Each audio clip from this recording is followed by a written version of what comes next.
অবশেষে হাওড়ার জীবনে এলো জল। রবিবার সন্ধ্যের পর বেলগাছিয়া সহ উত্তর হাওড়ার বিস্তীর্ণ এলাকায় কল খুললেই জল। গত বৃহস্পতিবার এখানেই ডাম্পিং গ্রাউন্ডে ধস নামে, ফেটে যায় জলের পাইপ, জলহীন হয়ে পড়ে 20টি ওয়ার্ড। আর শেষমেশ রবিবার সুরাহা।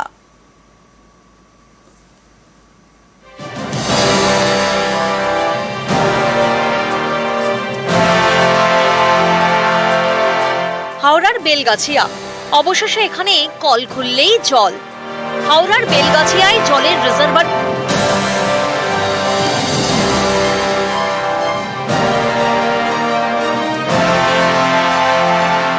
জল এই এসছে, 4 দিন বন্ধ, 4 দিনে কি কষ্ট আমরা ছিলাম আমরাই জানি। খুশি তো আছে। হাওড়ার বেলগাছিয়ায় জলের রিজার্ভারের লাইন কেটে দেওয়া হয়েছে, এর বদলে জুড়ে দেওয়া হয়েছে পদ্মপুকুর ওয়াটার ট্রিটমেন্ট প্ল্যান্টের পাইপলাইন। এতেই সমাধান, হাওড়ার জীবনে এলো জল।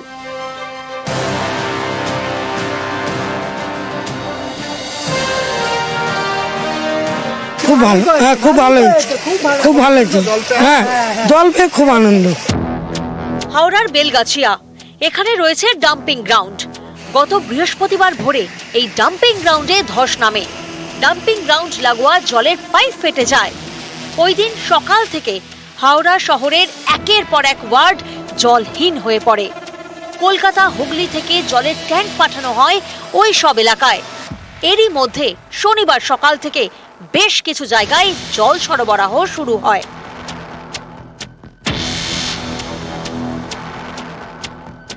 রবিবার সকাল হাওড়ার বেলগাছিয়া তখনও জলহীন। এরই মধ্যে এই ডাম্পিং গ্রাউন্ডে আবর্জনা ফেলা ঘিরে এলাকা গরম হয়ে ওঠে। স্থানীয়রা বিক্ষোভ দেখান। তাদের বিক্ষোভের মুখে পড়েন বেসরকারি সংস্থার কয়েকজন প্রতিনিধি এবং পুলিশ। থাকছি, আমাদের ব্যবস্থা করো, ঘর বাড়ি, লাইন লাইন জল, কিছু ব্যবস্থা নাই। খাওয়া তো পাচ্ছি, খাওয়া পেলে হবে? হ্যাঁ কিছু হবে না, কিছু আছে না, কিছু আছে না। ডাম্পিং গ্রাউন্ডের কাছে একটি বাড়ি ভেঙে পড়ে।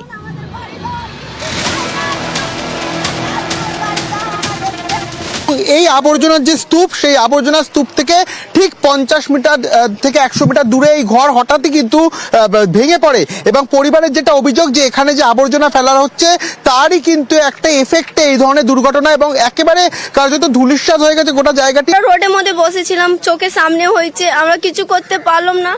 সবকিছু এর ভেতরে আছে, কাপড় বাসন ফাউন্সন সবকিছু এর মধ্যে আছে, আমরা কিছু বার করতে পারলাম না। আমাদেরকে ঘর দিয়ে দাও, আমাদেরকে কিছু চাই না তোমাদের। গত শুক্রবারও এই ডাম্পিং গ্রাউন্ড লাগোয়া এলাকায় ধস নামে, রাস্তায় ফাটল ধরে।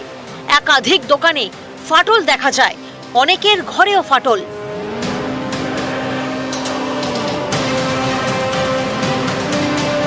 একে ফাটল, তার উপর নির্জলা, এ নিয়ে ক্ষোভ বাড়ছিল।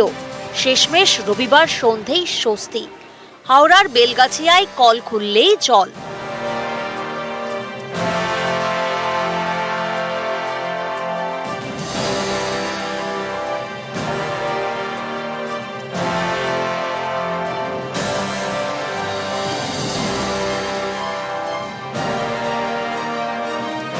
যে ভাগাড় নিয়ে স্থানীয়দের ক্ষোভ, সেই ভাগাড় সরছে না।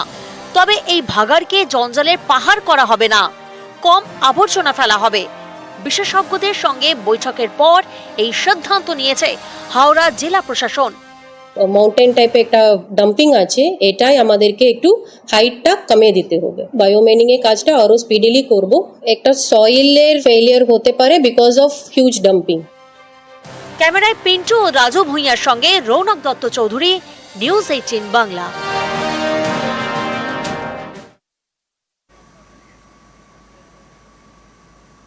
বাঁকুড়ার বাড়িকুলের গ্রামে জলের সমস্যা। টিউবওয়েল আছে কিন্তু জলই পড়ে না, কারণ এলাকাটা পাহাড়ি। এখানে পাহাড়ের গা বেয়ে যে জল গর্তে জমে সেটাই ভরসা। ঘোলা জলে তেষ্টা মেটায় পাতাজোবার গ্রাম।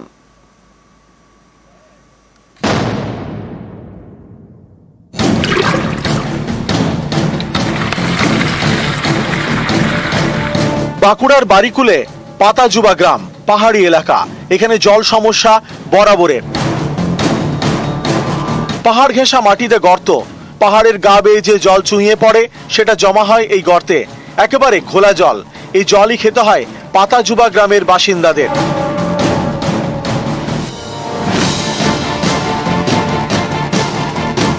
বৃষ্টির জল জমে থাকে পাহাড়ে, পাহাড়ের গা বেয়ে এই জল চুঁইয়ে চুঁইয়ে পড়ে পাহাড়ের নিচে যে গর্ত তাতে জমা হয়।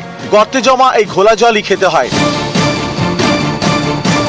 হাঁড়ি বালতি নিয়ে হাঁটা, জঙ্গল পেরিয়ে যেতে হয় এই ঘোলা জল আনতে। পাহাড় নিচ থেকে মানে জল নিতে হয়, যাওয়া আসা বড় কষ্ট হয়। আপনারা বলেননি পঞ্চায়েতকে? বলেছি, অনেকবার বলেছি। খাওয়ার জল, চান করার জল, রাস্তাঘাট সব মানে খুব খারাপ, কিছু বলে না তো আর আসেও না। পাতাজুবার বাসিন্দাদের দাবি এই গ্রামে টিউবওয়েল আছে, কিন্তু উঁচু এলাকা হয় জল ওঠে না। বছর খানেক আগে জনস্বাস্থ্য কারিগরি দপ্তর গ্রামে জলের লাইন বসায়, কিন্তু এখনো জল আসেনি। জলটা নেন কোথা থেকে? পাহাড়ের তলার থেকে লেগে। আর রাতে যদি জল শেষ হয়ে যায়? না খাই তখন শুয়ে থাকি। গ্রামে টিউবওয়েল নেই আপনাদের? গ্রামে টিউবওয়েল আছে, জল থাকে নাই। পাইপ লাইন নেই আপনাদের গ্রামে? পাইপ লাইন আছে, জল দেয় নাই।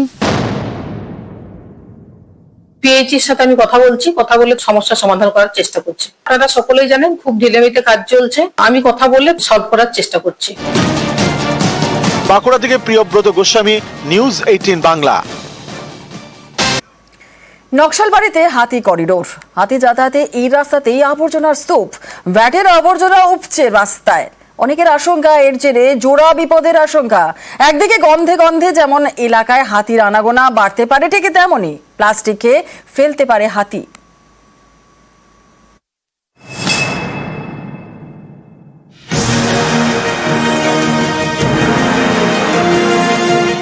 এটা এলিফ্যান্ট করিডোর, হাতি যাতায়াতের রাস্তা। এই রাস্তাতেই আবর্জনা স্তূপ।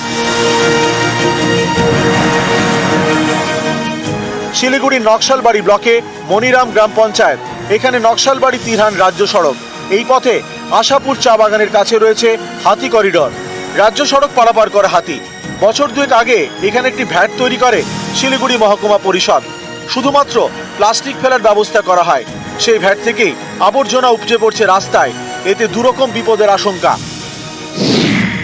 খাবারের গন্ধে এলাকায় হাতির আনাগোনা বাড়তে পারে, এতে স্থানীয়দের বিপদ। অন্যদিকে প্লাস্টিক খেয়ে ফেলতে পারে হাতি, তাতে হাতির বিপদ।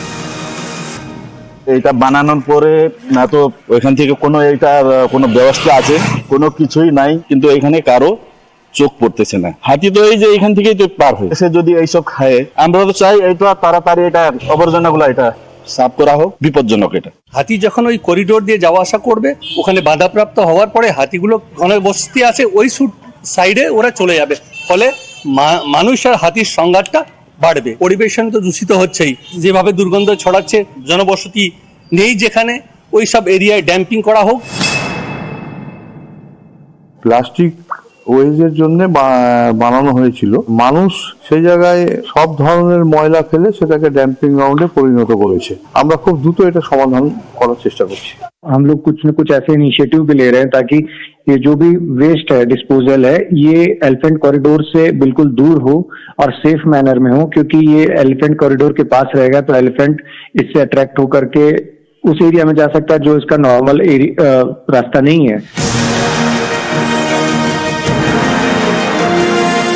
জলপাইগুড়ির বানারহাট, এখানেও রয়েছে হাতি করিডোর।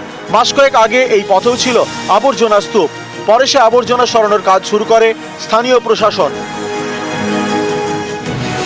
এবার নকশালবাড়িতে কি হবে? হাতি করিডোর থেকে এই ভ্যাট কি সরানো হবে? হলে কবে?